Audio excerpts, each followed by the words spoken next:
þökkum Degi fyrir þetta. Við ætlum aðeins að fá víxla í dagskránni og við ætlum næst að fá Hrefnu Ö. Sigfinnsdóttur.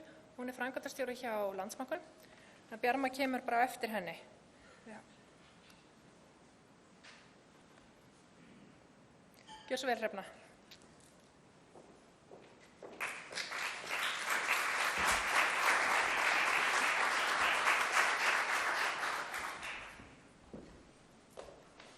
Jú, komið sæl og takk kærlega fyrir að gefa mér tækifæri til þess að heiðra ykkur á þessum góða degi. Ég er sem sagt framkvæmdastjóri hjá Landsbankanum, starfa þar á sviði sem heitir markaðir og á einmitt eitt sameiginlegt með grænni byggð, þar að segja ég er búin að vera þar í 10 ár. Og mér finnst það að liðið mjög hratt, enda verkefnin krefjandi og skemmtileg. Það er mjög mikilvægt að byggingageirinn taki málið mjög alvarlega því það er ljóst að á heimsvísu að þá er byggingageirinn að losa 40% af gróðurhúsalofttegundum. Og útgáfa grænna skuldabréfa er eitt af þeim tækjum sem við getum notað til þess að sporna við þessari þróun. En það eru líka til önnur tæki eins og græn lán. En hér í dag ætla ég að fókusera mína umræðu á það hvað eru græn skuldabréf. Og það er alveg ljóst að við þurfum alls ekki að finna allt upp hérna heima, við getum horft til annara og ég tek sem dæmi Svíþjóð, þeir hafa verið mjög leiðandi, Svíarnir, og ég finn fyrir miklum velvilja því við höfum fengið mikla aðstoð þaðan varðandi okkar svona þekkingaruppbyggingu og til að mynda fengið tækifæri til að heimsækja fasteignafélög í Svíþjóð sem hafa náð þeim fáránlega flotta árangri að vera bara með græna fjármögnun. Og þá er ég að tala að það er hægt að fara og fjármagna eldri byggingar líka, sem er svo mikilvægt því við erum auðvitað búin að byggja svo mikið hérna heima. Og ég vona að þróunin hérna heima verði svipuð eins og hjá leiðandi mörkuðum, eins og við erum að sjá til dæmis hjá Svíunum. Og mér finnst það líklegt því það er svo margt jákvætt sem er eiga sér stað. En ég ætla að fá að segja ykkur aðeins hvað eru græn skuldabréf og svona hver eru ókostirnir og hver er ávinningurinn, kannski byrja ávinningunum en samt aðeins ókostuna því að það er aldrei neitt fullkomið. Fara svo yfir hvernig þróunin hefur verið úti af því að ég er að segja við ykkur að mér finnst svo líklegt að þessi þróun eigi sér stað hérna heima og við sjáum þegar skýr teikn þess. En að fá að loka þessu mjög stuttlega að segja ykkur aðeins frá sjálfbærni ferðalagi Landsbankans og einu stóru verkefni sem við stöndum í þessa dagana.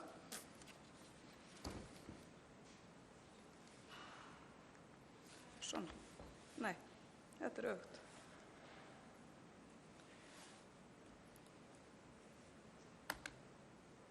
Nú, hvað eru græn skuldabréf? Þetta eru bara venjuleg skuldabréf með svipuðum skilmálum, svipuðum kjörum, óverðtryggð, verðtryggð, getur verið með mismunandi greiðsluferill, en það er samt einn munur og það er þessi tenging við að við séum að horfa til umhverfisvænna og grænna verkefna eins og vistvænar byggingar sem dæmi.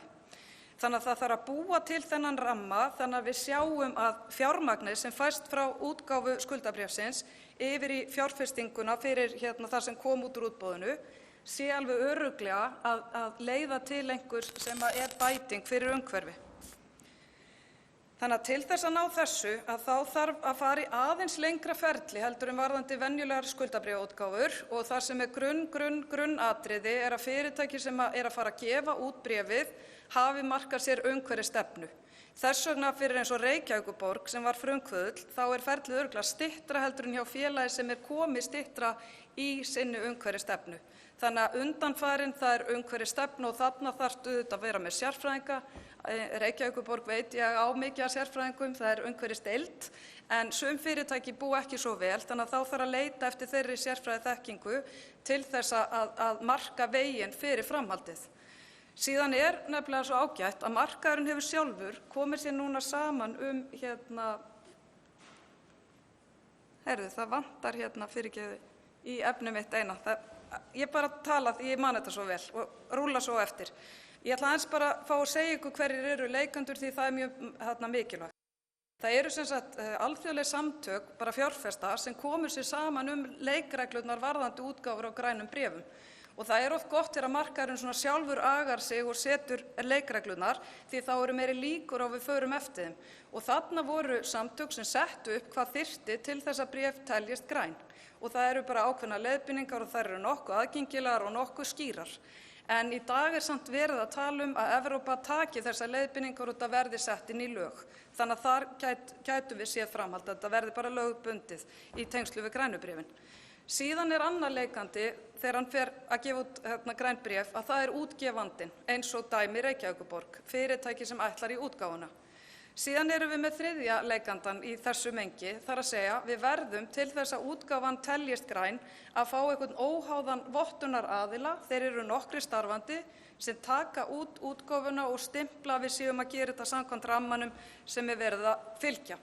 Síðan þarf Fjármálastofnun til að vera milliliður á milli útgefandans og fjárfestana og Fjármálastofnunin getur eftir atvikum aðstoða við að búa ramman til og leitt útgefandinn í gegnum allt ferlið. Það svona að ýmsum toga hvað menn velja varðandi þá vinnu.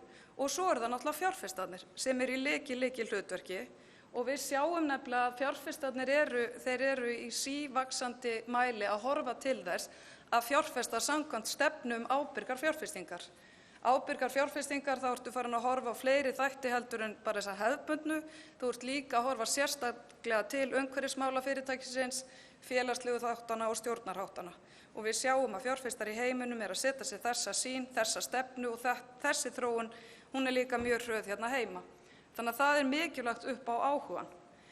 Og þú getur farið í fjöldan allan að grænum verkefnum, vistvænar byggingar eitt dæmi. Og byggingar sem við erum að horfa á að það eru umhverfislega jákvæð fótspor sem eiga sér stað vegna framgöngu og þetta allt saman mælt. Einmitt í þessari upplýsingagjöf. Já, þetta hefur orðið eitthvað slys hérna. Ég með glærur sem ég sendi og ég sé til dæmis að þessi öll búin að afbakast. Ég veit ekki alveg hvað hefur gerst hérna í PowerPointinu.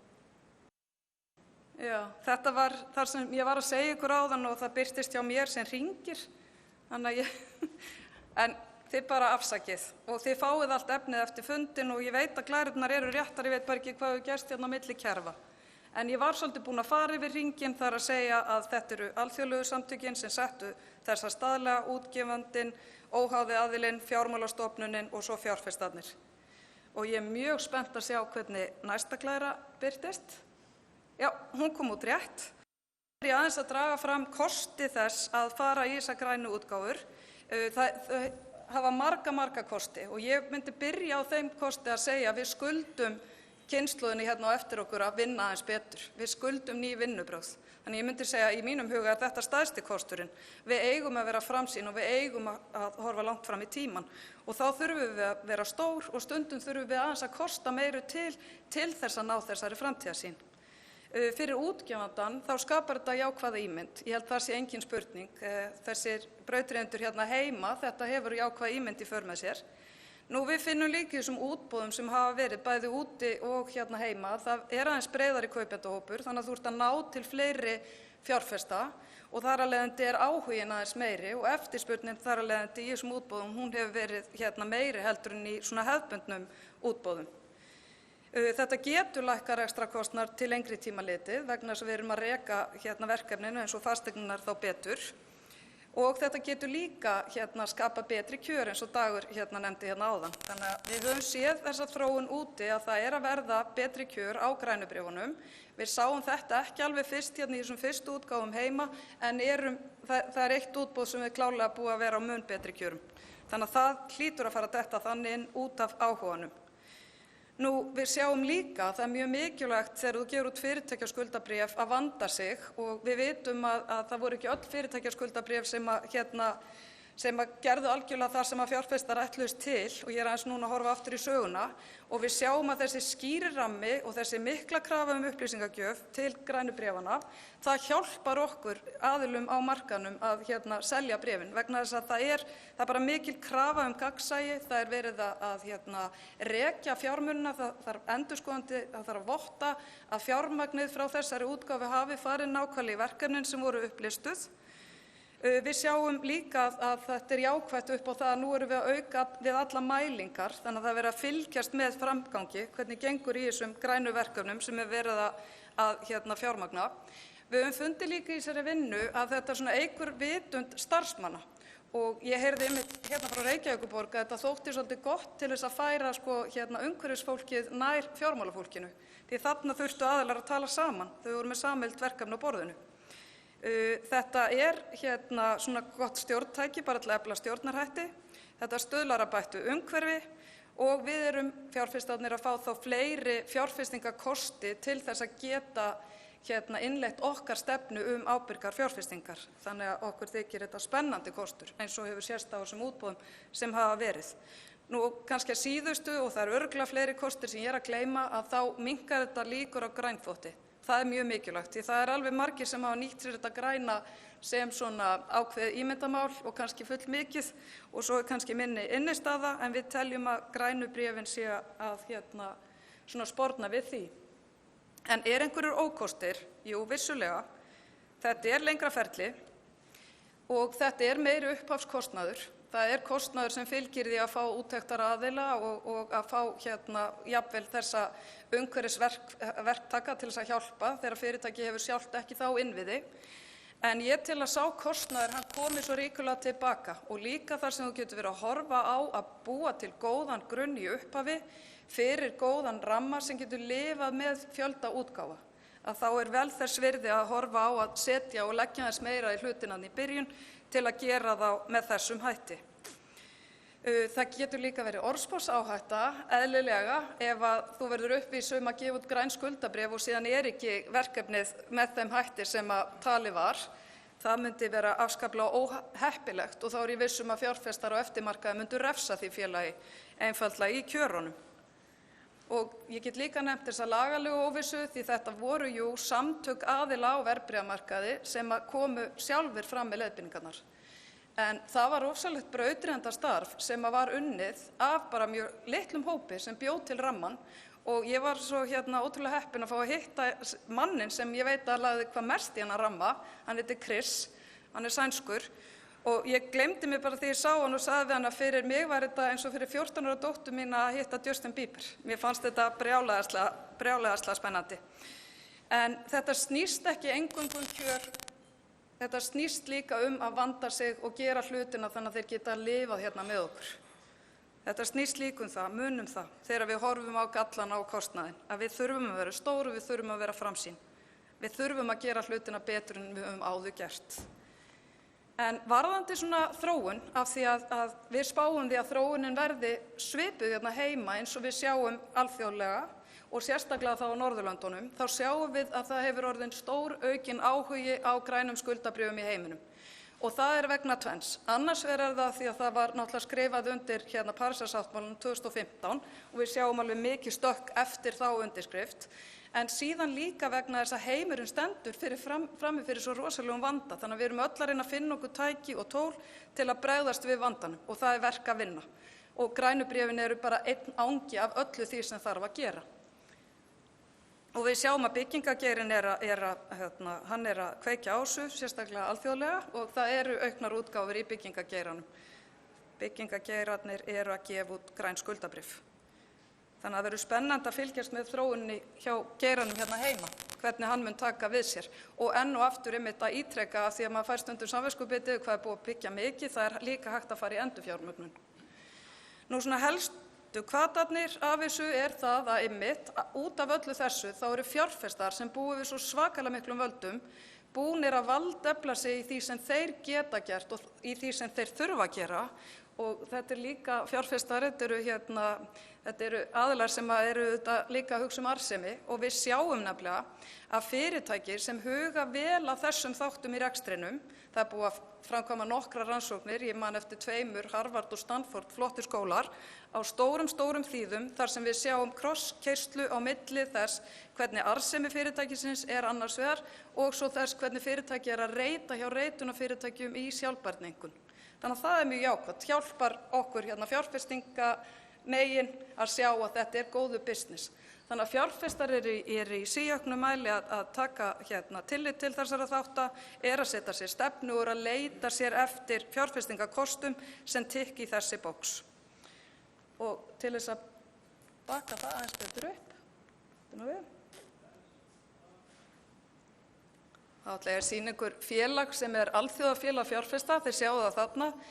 Félagið heitir PRI, stendur fyrir Principle for Responsible Investments. Þarna eru helstu bankar í heimi, helstu eignastýringahús í heimi, orðnir aðilar, sjá sér hag í því að senda fólki sitt þarna í menntun og við í Landsbankanum erum búin að láta allar sem koma á fjárfestingum taka skólan hjá PRI. Þannig að fólki okkar orðið vottað í aðferðafræðinni því við ætlumst til þess að við kunnum þetta og séum að fylgja þessu. Og við sjáum að það er stígandi þannig að fjárfestarnir hafa áhuga. Þannig ég er að tala um það því það skiptir máli upp á hvernig gengum með útgáfurnar. Mjög mikilvægt. En svona kannski aðeins að því hver staðan hérna heima. Ég held að hafi verið algjört lykilatriði í þeirri þróun sem eiga sér stað hérna heima þegar lögum lífeyrissjóð þeim var breytt. Þetta tók gildi í júlí 2017, 1. júlí. Þá var sett inn eitt pínlítið ákvæði sem var nýlunda, þar að segja ef að þú ert að reka lífeyrissjóð og ert að fjárfesta fyrir hönd lífeyrissjóðs, þá áttu að gæta siðferðilegum viðmiðum varðandi fjárfestingarnar.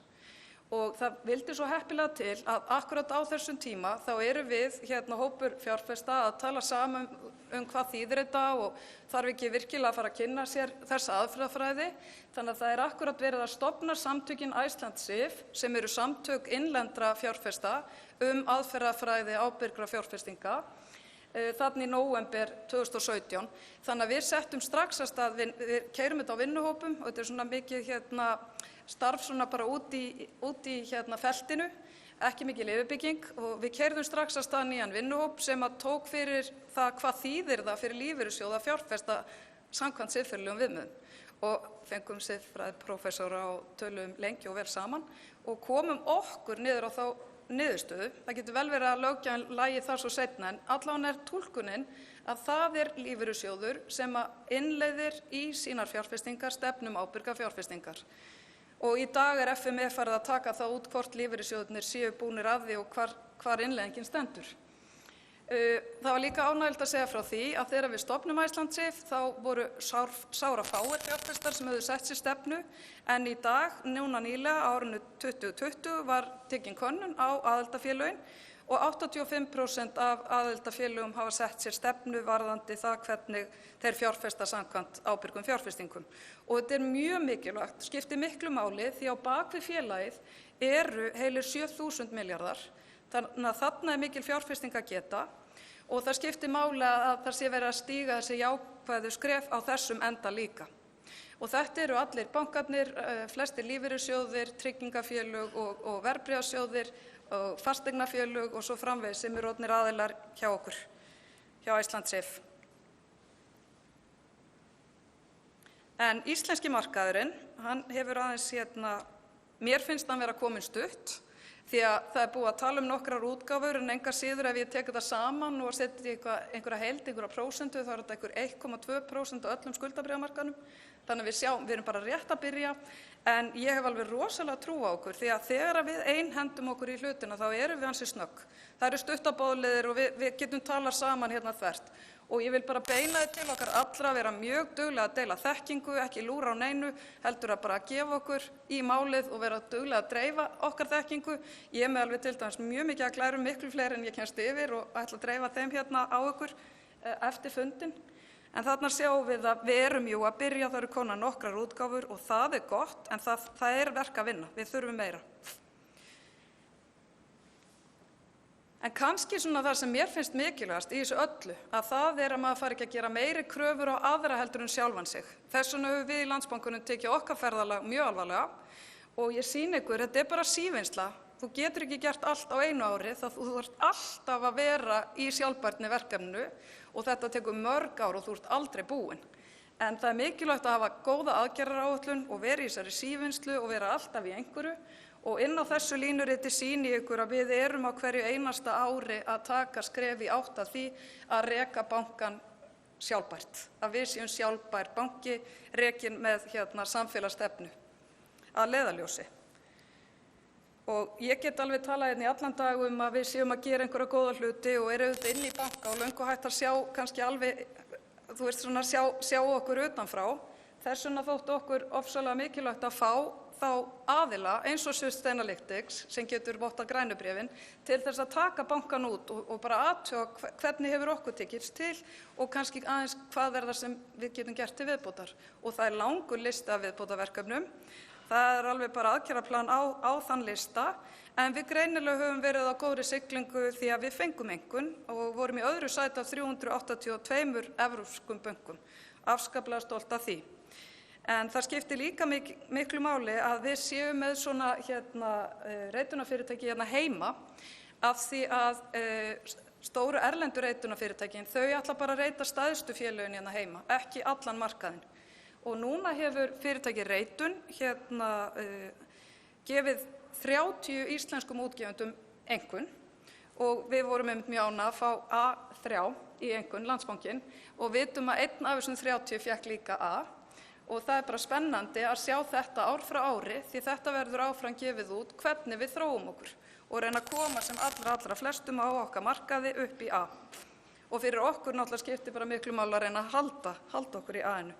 En svona kannski af því helsta sem við sjáum fyrir okkur að þurfa að gera til viðbótar, að það að setja þetta yfir í vörurnar okkar allar. Ekki bara grænbréf, heldur grænlán og svo framvegis. Og náttúrulega fyrir höfuðstöðurnar að þær séu þá vottaðar samkvæmt BREM og við getum farið í græna útgáfu. En langaði bara rétt að sýna ykkur í lokin að við gáfum út grænt skuldabréf fyrir Lánasjóð sveitarfélaga og vorum afskaplega ánægð fyrir hönd útgefandans að sjá það birtast í kjörum því það voru 5 punktar þarna á milli þessa bréfs og hefðbundin skuldabréf sama útgefanda á sama degi.